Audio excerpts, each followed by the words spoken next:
The 28th of April, 1944. Lime Bay. The English Channel. The darkness is absolute.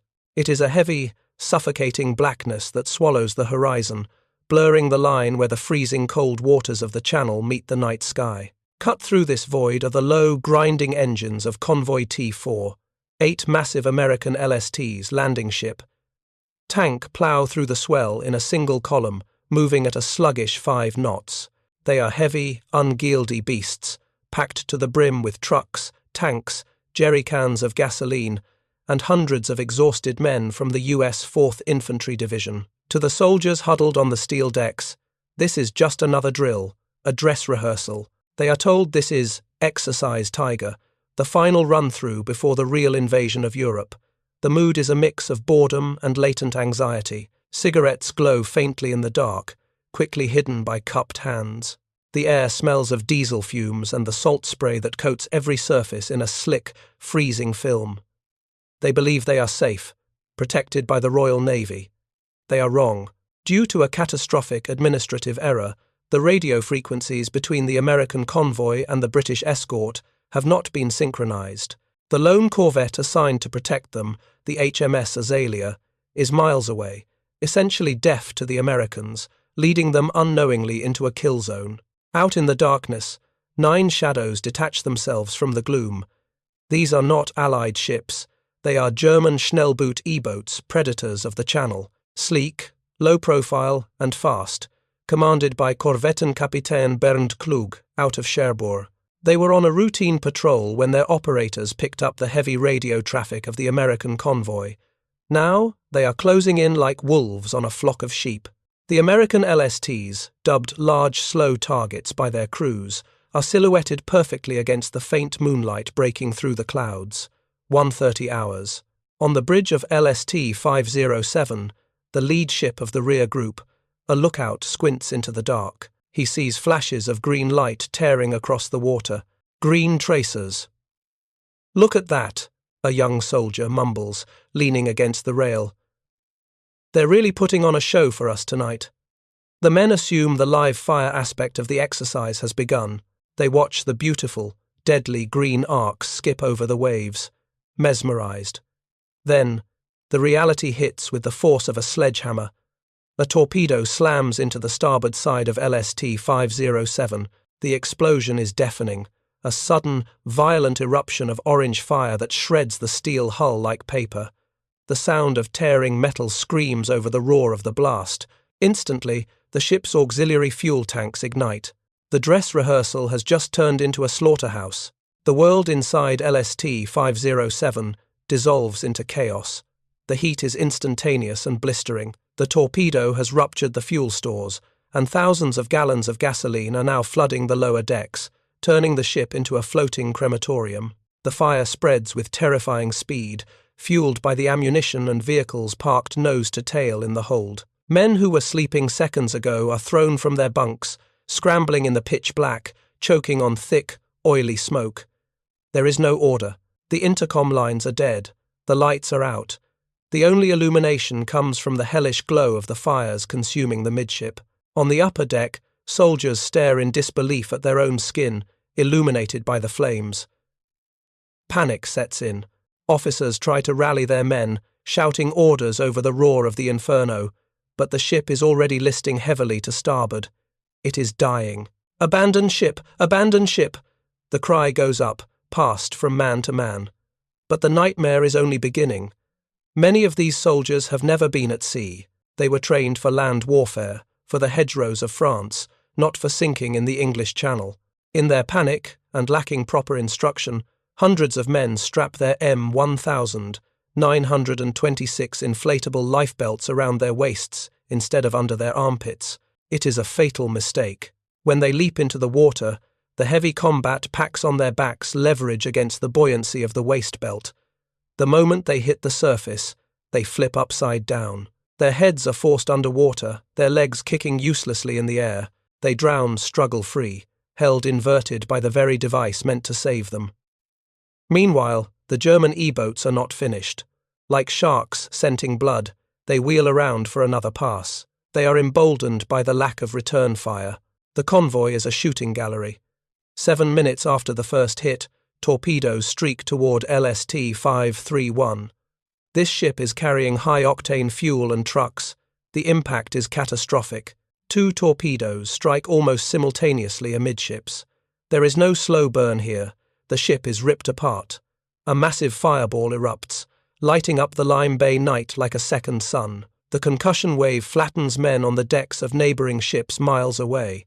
LST-531 rolls over and sinks in less than 6 minutes, taking nearly 400 men down with her into the crushing dark. LST-289, bringing up the rear, opens fire with its small-caliber deck guns, desperate to ward off the invisible attackers. But they are shooting at shadows. A torpedo slams into LST-289's stern, blowing off the rudder and killing the crew in the fantail. Miraculously, the ship stays afloat, drifting helplessly. The E-boats, their torpedo tubes empty and the horizon beginning to lighten with the threat of dawn, turn their bows toward France and accelerate away, disappearing into the mist. They leave behind a sea of burning oil and screaming men. The water temperature is 42 degrees Fahrenheit, 6 degrees Celsius. Hypothermia begins to set in within minutes. For the survivors floating in the oil-slicked swells, the war has stopped being about invasion and victory. It is now a lonely, freezing battle just to keep breathing. The sun rises over a scene of grotesque stillness. The violent roar of the E-boat engines is gone. The screaming has largely stopped, silenced by the freezing grip of the English Channel. What remains is a seascape of death.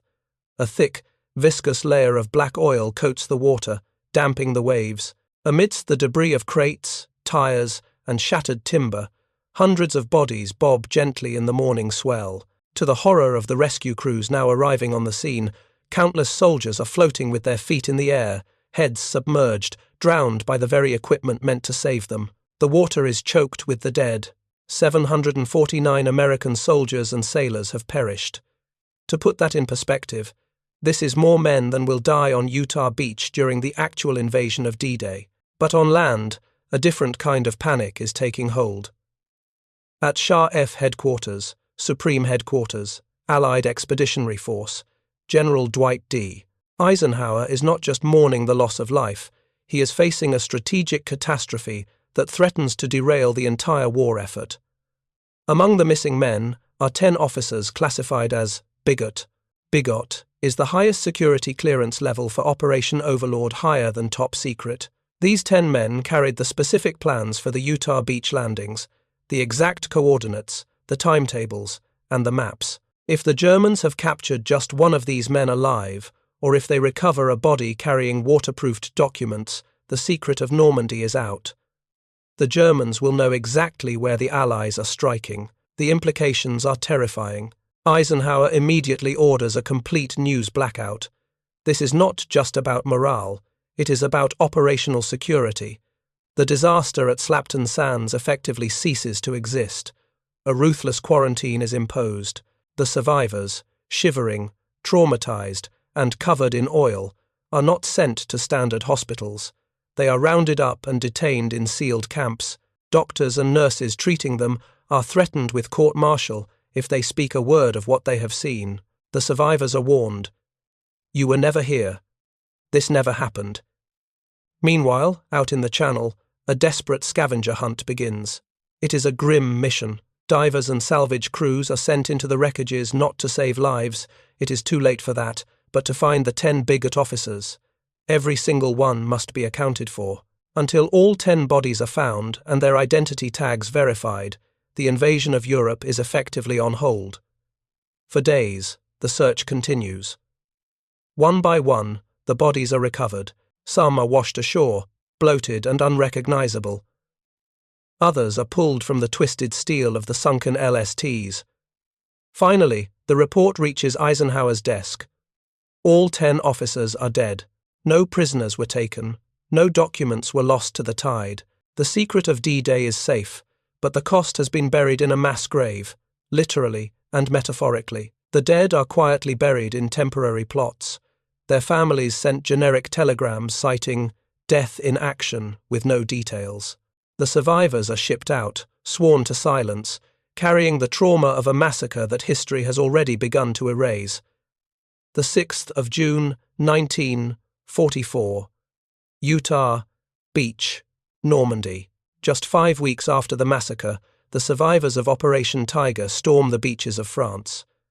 But this time, something is different. The lessons learned in blood on that freezing April night are now saving lives by the hundreds. Radio frequencies have been standardized across all Allied naval and ground forces. The communication breakdown that doomed the convoy is gone. More importantly, every soldier hitting the water has been drilled on the proper use of the M1926 lifebelt. Strap it under the armpits, not the waist.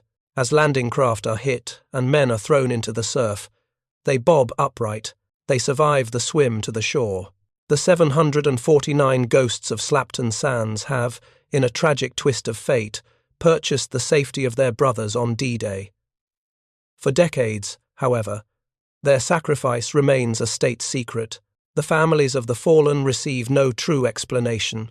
The survivors bury the trauma deep inside, adhering to their orders of silence. The waters of Lime Bay close over the wreckage, and the world moves on. It isn't until the late 1970s and early 80s that the truth begins to surface, largely due to the obsession of a local Devon resident named Ken Small. Beachcombing after storms, he finds tunic buttons, shell casings, and coins. He begins to ask questions that the government doesn't want to answer. Eventually, he discovers the resting place of a submerged U.S. Sherman tank from the exercise. Against bureaucratic resistance and indifference, Ken Small spends years and his own fortune to raise the tank from the seabed. In 1984, 40 years after the attack, the rusted hulk breaks the surface. It is not just a tank, it is a tombstone. It becomes a memorial, finally forcing the acknowledgement of the disaster. Today, a simple plaque stands at Slapton Sands. It overlooks the calm grey waters where the E-boats once prowled. It honours the men who died not in the glory of the invasion, but in the cold, terrifying prelude to it. They were the forgotten casualties of D-Day, the soldiers who died training to save the world, killed by friendly errors and enemy fire before they could ever fire a shot in anger. History remembers the victors of Normandy, but the sands of Slapton hold the memory of those who paid the entrance fee.